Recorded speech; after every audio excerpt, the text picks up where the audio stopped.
Welcome to Porn Stars and People Podcast. I'm Dan Fergalette. I'm here with Scarlett De Sade. Hi. Thank you for doing this. I appreciate you. Of course. We're here in Edison, New Jersey for the Exotica. Have you been to this before? No, first time. Okay, very cool. Yeah. Mine as well. So this will be exciting. Where are you from? I don't know anything about you. I don't have any background information. I just walked in the room. They handed you the mic and my handshake, and this is all I have. So Sounds where are like you a from? porn Where do star. you live? What's going on? What's your deal, bro? I'm from Westlake Village, California. It's like Okay. right next to Calabasas, so born and raised Valley. Okay, very So I'm cool. just destined to be in porn. Right. Okay. Very cool. And so, how long have you been in the industry?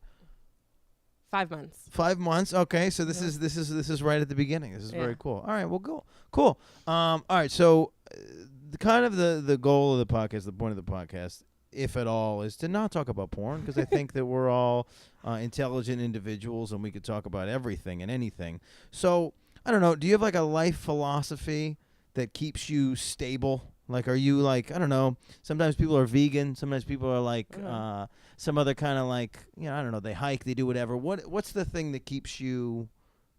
Nihilism. Okay, all right, well, shit. That's basically my life I'm philosophy. very unprepared for this conversation. All right, well, so what's the basis that for you, I guess, keeps you a nihilist?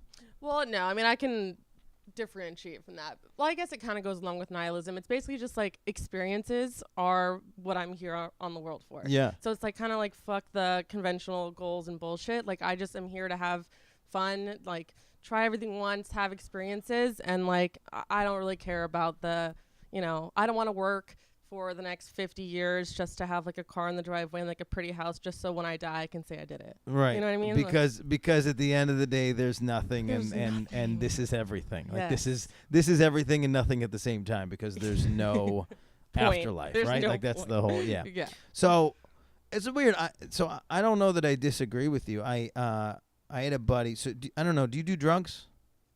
Not anymore. This is just the intro to the conversation. I'm not trying to pin you into a thing. I don't have the cops coming in. But a buddy of mine was trying to tell me that like I need to take DMT, and I was like, yeah, I don't know about that.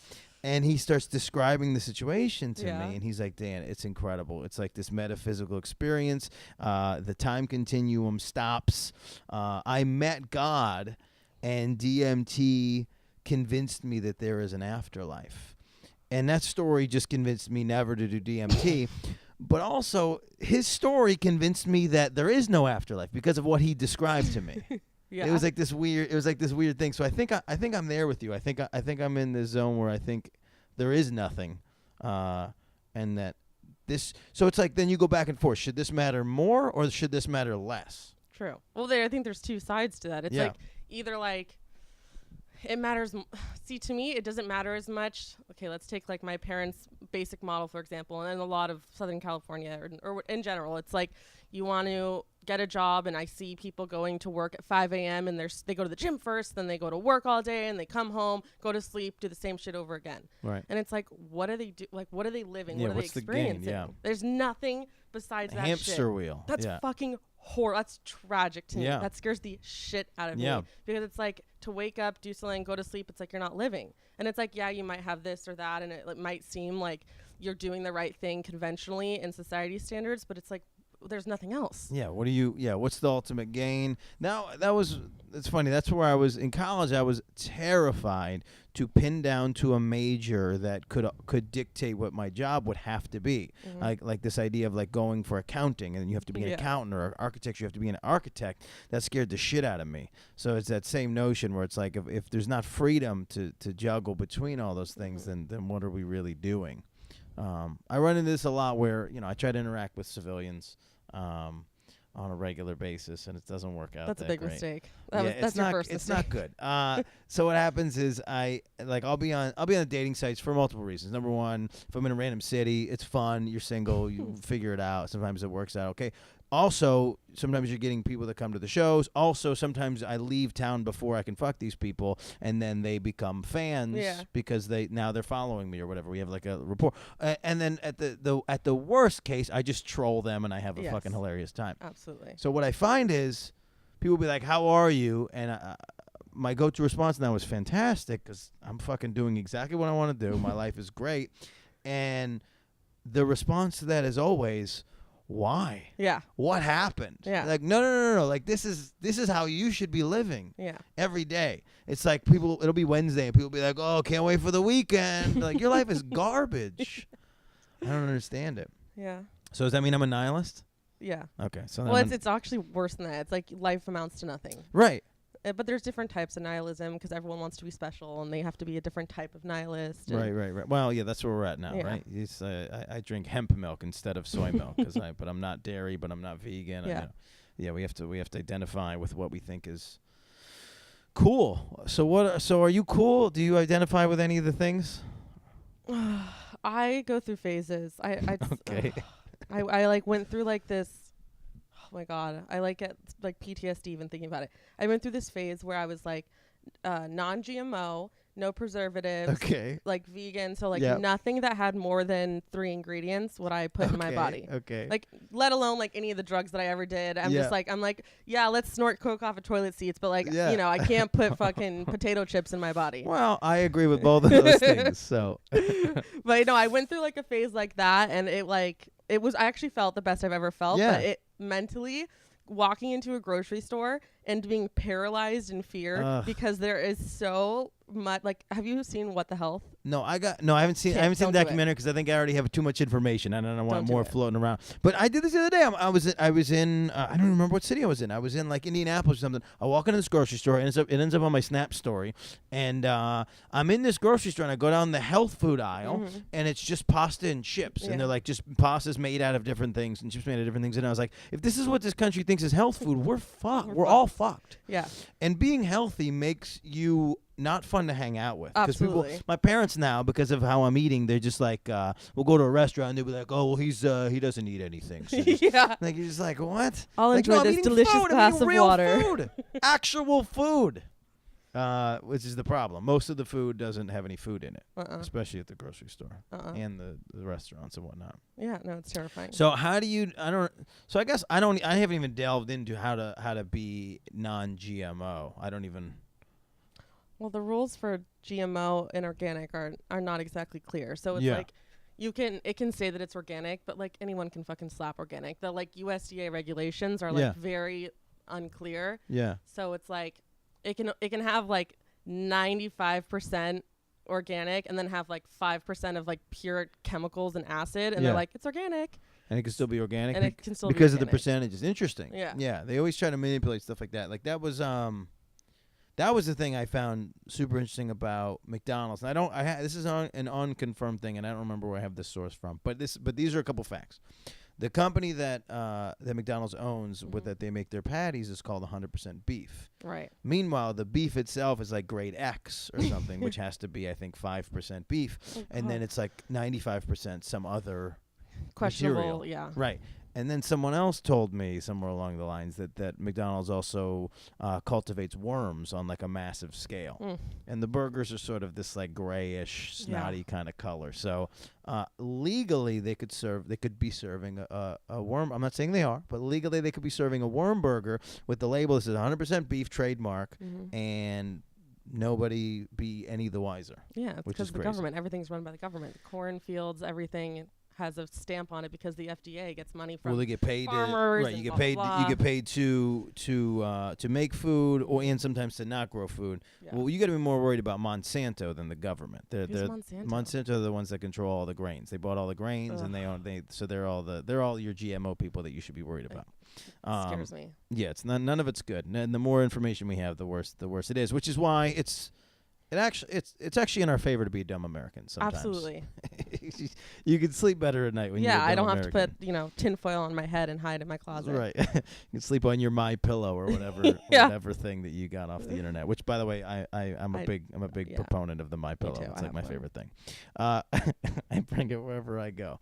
So on that notion, what things then that are either on the internet or like as seen on TV that you have in your life that you like swear by? Oh, God, I don't know if I swear by it, but the Magic Bullet infomercials are some of the most magical things. I could watch the Magic Bullet infomercial all day long. But do you own the magic bullet? I do, and I don't use it because it's absolute fucking garbage. But it's so funny that you're into the commercial but not the product. My God, that's amazing. The shit that lady makes with that magic I've never bullet. seen the. Somebody gave me a magic bullet without me having information about what it's supposed to be. And there's this thing called the Scrub Daddy, and it's in the shape of a smiley face. Yeah. And it what is it? What does the Scrub Daddy do? I just like that it's in a smiley face. No, but I don't know what it is. It's a sponge kind of, but it like has one side that's like really rough and coarse. And this is for your body, for washing dishes. What's it for? Dishes. Okay. Yeah, the but Sponge that's Daddy. I've seen on TV. Yes. No, Scrub Daddy. Scrub Daddy. Okay. That shit's fucking incredible. The Scrub Daddy. Okay. And but you don't own that either? No, I do. Oh, you do own that. Do you use that? Yeah, I just try not to wash dishes. In general? In general. That's a good mantra. So what do? You just toss the dishes out? No, I just have make someone else do it. Yeah. Get a little slave man to do it. Exactly. I guess that's easy enough to do as a woman. To find a little slave man. So that's cool. So but you said you have the MyPillow? Yeah, I do. It really is a good pillow. I don't even know why. It's literally just crumpled up pieces of like memory foam. Memory foam. It's like they took like somebody's old mattress and they just like cut it up into chunks and they sold it back to us and we fell for it and we love it. Okay, so California. So is this your first time on the East Coast? No. Just for a porn convention. And are you gonna get a chance to go check out New York City? I mean, we're right here. Yeah, I've been to New York City like a bunch of times. I might go see somebody, but they might be coming to the booth. But my dad is from New York, and have my sister used to live in New York City, so yeah, I was just there a couple weeks ago, and then in Boston. So nice. I've been to the East Coast. So yeah, so times. it's just a different culture thing. It's when you live out here and then you go somewhere else, you can't wait to come back because here is where when you order things, they get to you. Yeah. Like I'll be in Missouri, and this is my favorite thing that happens. You're at a restaurant, and in New York City, the priority as a server is to get all of the things done as fast and as easily and as efficiently as possible. In Missouri, that's not the priority. If it happens, it happens. There was a lady walking by. I just needed a straw. She's got them in her little fucking pouch. She's walking by. She's doing something, but I'm not going to affect her life very much. I just said, hey, sorry, and she's my waitress. She gave me the thing without the straw. And she's walking by, and I'm like, excuse me, can I have a straw? And she goes, 1 second, and she walks past me, goes over, does the thing, walks past me again, goes over, does the end of whatever the thing was that she was doing, and then comes back and hands me a straw. And I was like, fucking, like the same thing. I'm on like Snapchat being like, what is going on, Missouri? Because my life, is pretty fantastic. So I can complain about not getting a straw at a timely fashion. But it's just a weird mentality. Sometimes you try to talk to people out there and it's like you want to finish their sentences. I like how people are more blunt and I ask for what they need. Yeah. On the East Coast way more than LA. In LA it's like they sugarcoat everything. Yeah. So it's like they're trying to be sweet, but they want you to kind of get the hint of what they kind of want from you, but without saying it. Yeah, that's just sounds like you're dealing with women. That's what that sounds. True. Like. Yeah, but the men to it. Everyone in LA is like that. This is my buddy tweeted yesterday. He's been having a lot of success. He's writing on one of Snoop's new shows, and he tweeted, in New York, when somebody says, "Hey man, I really like that joke. I had a similar idea." In New York, that means that this person has worked on a similar joke prior to having this conversation. Yeah. When they say it in LA, it means that in a couple weeks, that joke is mysteriously going to show up in their act. Yep, totally. Which is interesting. It's an interesting thing. Yeah, LA's a different breed. And maybe because of who I was dealing with and the types of people, whether it be porn or entertainment or whatever, but it's like there's all kinds of promises when you're on your way out to L.A. When you're on the plane, before you get there, and then you land in L.A. and all of a sudden, nobody's even in town anymore. Yeah. You know what I mean? It's this weird thing. It's like, oh, yeah, you can stay at my house. And you land and like, listen, man, me and my roommate, we're beefing. I'm like, bro, I'm at the airport. You're going to pick me up. Listen, man, I'm sorry. My favorite difference is, so I had an ex-boyfriend who was from like a wealthy part of Massachusetts, like near Boston. And so when he moved to California, everyone in LA drives their Maseratis and their Ferraris and all this shit. And they have all the nice stuff on the outside. Yeah. And then they'll go home to like their 1-bedroom apartment. Interesting. And like they don't have they just need to show off. Whereas like in the wealthiest people, a lot of the times on the East Coast, drive like a truck or a Subaru, and then they have like this $1 million house with like a nice Porsche in like the garage, but it's like they don't feel the need to show off their money as much as the people in LA do. Don't knock Subaru. I drove one over here. I love Subarus. But no, what you just described is what somebody told me about their experience in Long Island when I went to college. This girl was telling me about that was that exact thing. Like people are they're buying their kids a Mercedes and they're driving to school with all this shit, and then they go home and they live in some like 2-bedroom house with the whole family, and it's like because that perception is more important in certain communities. And I found that in Miami like kind of grosses me out because everybody's got to drive these Maseratis, Ferraris. So when I go to Miami, I mean I deliberately rented a car this last time. I picked the smallest shittiest little like a Versa, like a Nissan Versa, tiny like hatchback. I was like, this is how I'm rolling around Miami, because fuck that. You know what I mean? You got somebody driving a Ferrari and they're sitting going 40 in the right lane. Eating top ramen. I'm blasting by people in my Versa. So it's, I don't know. None of it feels real to me. It's a weird thing. I didn't run into that aspect of LA. I'm from the like wealthier suburbs area, so it's like definitely more prevalent. Yeah, it's a whole thing, right? Like keep up with the Joneses. Come on. Yeah. I didn't have to deal with anything like that. I grew up in the regular suburbs of upstate New York, where the all that would happen is if somebody got like a shed or like a boat or like an RV and they would like park it in their driveway, then people would snitch on each other to like there would be like a housing board, and they'd be like, he can't have the RV there. Yeah, sounds like my dad. Who does he think he is bringing a shed into our neighborhood? You can't have an above ground pool here. Oh, I forgot about this. Me and my little sister had the greatest joke about this. So we live in a white community. We had like literally it was two black families in our entire community. They were in high school and they were on all the sports teams, whether by choice or just by weird white guilt of us pushing them into there. But there was a black couple that moved into our neighborhood in the front of the neighborhood, and they moved in, and the only black couple in the whole neighborhood, and they painted their house this atrocious like blue color, this like bright blue. And I think the housing board like wrote them a letter and we're like, listen, we don't appreciate the color of your house. And they were like, fuck you. They painted it back and they moved out. And now I don't know if they were being racist to them or not, but just the circumstances of that were just too perfect. Oh yeah. I mean, the house color was garbage. It was terrible, but they were trying to stand out. We're like, you're already standing out. Yeah. That's a funny thing. That's weird. So wait, when did you get to town? Yesterday. And then whose booth are you hanging at? CE Talent. Okay, CE Talent all weekend. This is gonna come out in a couple weeks, so we'll pump that. Do we want to shout out anybody? I've never had anybody shout out anybody. Should we shout out anybody? Yeah, I don't know. Oh yeah, Should we shout out this amazing PR guy? What's his name? XXX Star PR. And I'm gonna shout him out as well because he's actually hooked me up with a fair amount of people for this podcast. He's one of a few people that's believed in me since the beginning of this thing, which I appreciate. I started this thing on a whim. Literally just flew to Vegas and LA and was like, I'm just gonna do as many interviews as I can and see if anybody wants to fucking talk to me. And here we are, almost a year later. So shout out XXX Star PR for all the work they do. Giving me people to interview. What else, man? So you're off the GMO. You said you were GMO. You say vegan? No preservatives. Vegan. So no preservatives is. I mean that's basically impossible. I'm not doing it right now. Unless you're literally picking the fruit off the tree, you almost can't do that.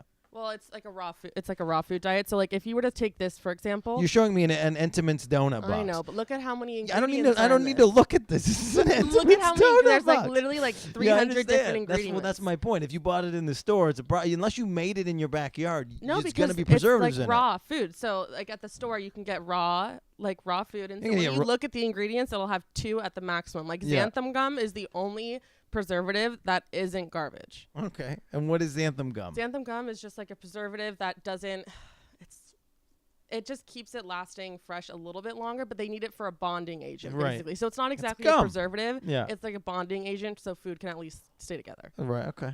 Yeah. But I'm not wrong, right? Like basically, you want to hang in the produce section when you're on that diet.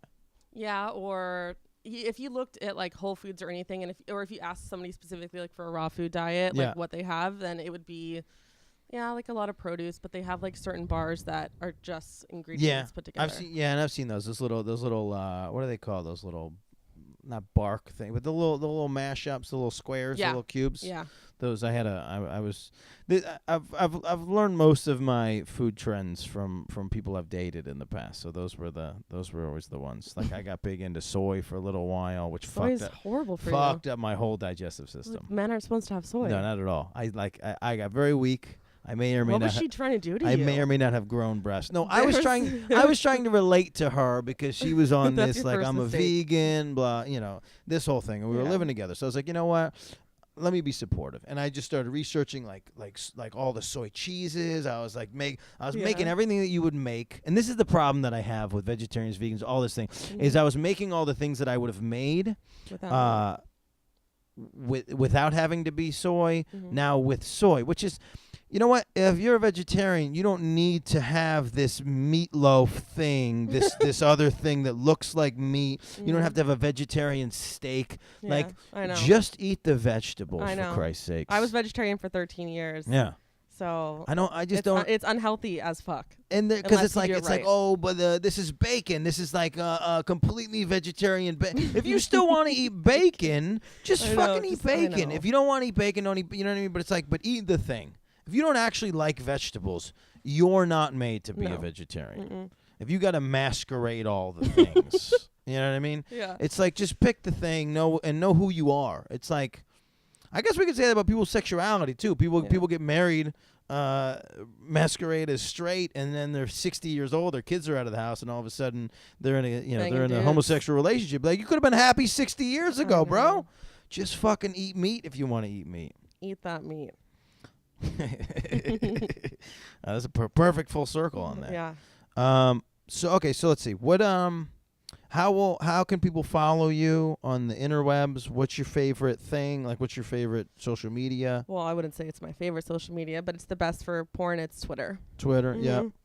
I got schooled by some of the fetish girls out in Tampa that were telling me about shadow banning and all this other crazy shit that Twitter's doing, and that Twitter is setting out to start eliminating adult people from their thing, which is weird since that's where you guys are prevalent. That's the only place we're allowed to post our right, buttholes. because everybody's getting blocked on Instagram. Now I just found out people are getting blocked on Snapchat now. There's people apparently, which I thought, I guess we naively all think that you can just like take naked pictures on Snapchat and send it to whoever. But there's a guy.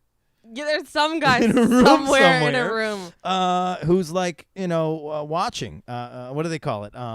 Big Brother. Guarding it. Yeah. I can't think of the word I wanted. Whatever it is. The Watchman. So it's like there's always going to be just like a bald dude looking at your nudes. So that's forever. That's just always going to be the case for me. Yeah. Well, for you guys, that's part of your profession. But for me, it's not really what I was going for.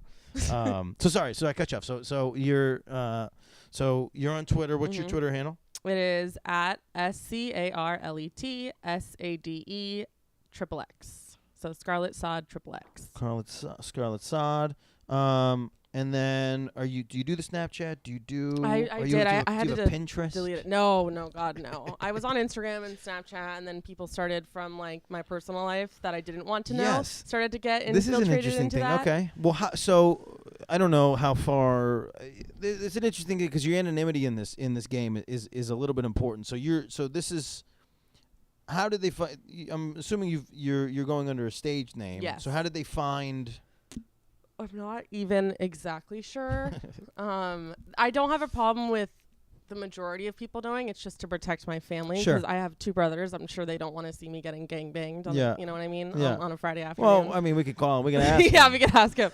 That is true. But it's more for like their protection. And so it was actually like a friend of my mom's, her daughter. I was friends with her, and she somehow found my porn Instagram and like commented like, oh, how cute, like you look sexy or whatever. And then her mom started following me, and I was like, bitch, no. So I deleted it and like got all the pictures off, because it's like the last thing I need for my poor mom is for someone to be like, Kelsey's I can't say that. No, this is we're gonna redact delete. that. We're gonna redact that. Yeah, you know, Scarlett's getting gangbanged in her spare time. I love how that's the one that you go to. That's the line for your family. It's just, yeah. It's like any regular sex stuff is fine. Okay, the fisting. Not that I'm speaking specifically about what you're doing right now in this hotel room. I'm fisting my butt.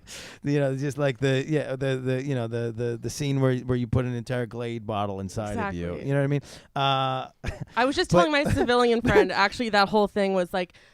I shot a scene where the premise is I'm in a porta potty and just like random dicks are coming through. It's a glory hole. Oh, nice. Porta potty glory hole. There's multiple holes? Just one hole for this one. And so I was telling my civilian friend, I was saying like, you know, of all the shoots I've done where I look glamorous and hot like a real, you know, porn girl, it's like the one that's gonna like get out to everyone is like the one where they're like, oh, we just saw Scarlett sucking dick in a porta potty. Right. Like nobody's surprised here. Right. That's the one. Funny. Like none of them where I look actually hot. It's gonna be like sucking dick in a porta potty. That is funny. That's because that's the. I mean, I think that's what some people. So not the people that watch porn, although we all watch porn, but the people that think that people that they're associated with in their life are going to get into porn. I think that's what they have in their head is that they're like well, this girl is in a porta potty with just multiple dicks coming out. I guess that is the worst possible scenario. It really is. And I think that's our go-to in our head. Yeah. It's either that or it's just like whatever race like this racist person has in their mind that they don't like. It's just like that race on top of them, like in droves. in droves. In droves. Just a zombie gangbang. You know, I was perusing around Halloween and I didn't see anything particularly engaging. I didn't see any zombie gangbangs or anything cool like that. I think that should a zombie pileup. I don't know how many people in this room produce porn, but if there's a zombie pileup, that should be something we create. They have kind of particular rules about what you can and cannot show. So blood, even if it's fake blood, is kind of a dicey. Wow. See, I learned something. Yeah, it's like kind of dicey so what about situation. eating flesh during? Oh, I don't understand. Why can't you show porn? Or why can't you show blood? It's like I don't know the like regulations, but you can't show blood, or like if you're doing anal and anything ends up happening in that situation, they have to cut immediately. And like I was doing get the hose. Yeah, throated scene, and my throat started to bleed, and they had to cut and restart. And Wow. Yeah. Get the fire hose and start over. Yeah, for real. Get the makeup sponge and the fire hose. The makeup sponge. How do you know what the makeup sponge? Yeah, I've been doing enough of these podcasts. That's the first thing I was told is that the makeup sponge is a bitch solves to get a out. lot of problems. Yeah, yes, but it's hard to get out. That is the shared experience. Is that people have to call friends with small wrists to try. I don't know that it's always that. A lot of the male talent or the like. The PAs or people like he would have to probably get some long fingers and some tongs and get the goddamn makeup sponge. I got a body. butt plug stuck in my butt once, and I had to have somebody fish it out. I was gonna say that's my greatest fear. No, it's not my greatest fear because I've never had a butt plug anywhere near my butt. But still in my head, like that's in my mind. Yeah, it's not coming back out. No, I thought it wasn't. I thought forever I'm just gonna have a butt plug. Inside. Because you couldn't just go to the. I mean, you would go to the. It was I had a diamond on it. It was pointy. But you would go to the hospital in the worst case scenario. Yeah, but that's not a fun story. No, it's not a fun story. But you're not going to have it in there forever. You know what I'm saying? I would have been resigned to that fact almost. Those are the hot dog tongues. Yeah, those are the ones my mom used to flip. Yeah, the guy I was with thought it was hilarious and was like, no help whatsoever. Oh yeah, that's the worst. He thought it was really funny, and I was like, it's not funny. This is terrifying. Yeah, it's not good. It is weird. I mean, you're putting yourself in a situation where you're being filmed and it's a professional environment. But I've been in plenty of situations where something awkward happens in sex, and then depending on how the person handles it, is kind of how you decide whether or not you're going to move forward. Life, so it's not as. Oh, okay. So he didn't handle it right at all. No. Yeah. Like I've been in situations where people have fallen from heights during the act or like time runs out and you have to try to excuse yourself in like a timely fashion without offending people, and depending on how people handle it, it gets interesting. Hit it and quit it. Yeah. Yeah. No, that was it. Yeah, I was at my own house. I'm hosting this event that starts at like 4, and I like a nice lengthy session. So I figured we had enough time, and so we go in probably with an hour and change to play with, and I look at the clock and I haven't finished yet, and it's just like, and then it's just this timer that's going on like every couple minutes in my head, and unfortunately I don't communicate this to the young lady. And I've been seeing her for a little bit, but I don't communicate this. I'm like, listen, I got like 4 minutes, 5 minutes, 3 minutes, 2 minutes. Listen, I'm just not going to finish. I'm sorry. I basically just stop and I go, hey, I got to go. She knew I had to go do the thing, but I go, hey, I got to go do I got to go do this thing. Yeah. I was like, I'm going to get in the shower. You're welcome to come in the shower with me. Like, and then just the look on her face, I immediately knew it wasn't I happen. fucked up. Like there was no. And then I didn't even have time to have the argument. So I got in the shower. And then when I got out, it was only in the shower for like 5 minutes. I got out, and my roommate had come home in the time period between those two things. And my roommate just says to me, he goes, "Hey man, did you upset a young lady that was just leaving the house? She was very angry. What?" And I was like, "I'll tell you about it later." There's nothing worse than feeling like it was you that didn't make the guy come. Yeah, well, this was a buddy of mine who when I was in my early 20s was a guy I looked up to, and I told him a couple stories similar to this, and he gave me he's like oh, it's great. He's like, from a confidence standpoint, that puts you in like this power position. He's like just do this next time, just go, baby, don't worry about me, you'll get me next time. Oh my God. Which I thought was brilliant. Yeah. But no, you don't make a habit of not coming. The whole the whole goal. That's the point, I guess. The whole goal is to come. That's the solution to the problem. Although any period of time not coming while things are happening on the way is fun. Is a good period of time as well. Yeah. Anyway, we've regressed. Thank you again for being on the podcast. Sorry, just plug your Twitter one more time. Okay, at Scarlett Sade, XXX, SCARLET. Got it. Follow her on Twitter. All the other ones are she's not involved or doesn't want you to follow her. So stay away. My guest here, Scarlett De Sade. We are on iTunes. We are on Google Play. Stitcher, all of the podcast apps. We didn't make a YouTube version of this one, so don't go looking. But check us out on whatever thing you found us on. We're on the other thing. Tell your friends. Keep listening. This is the Porn Stars Are People podcast. We appreciate you listening. Thank you.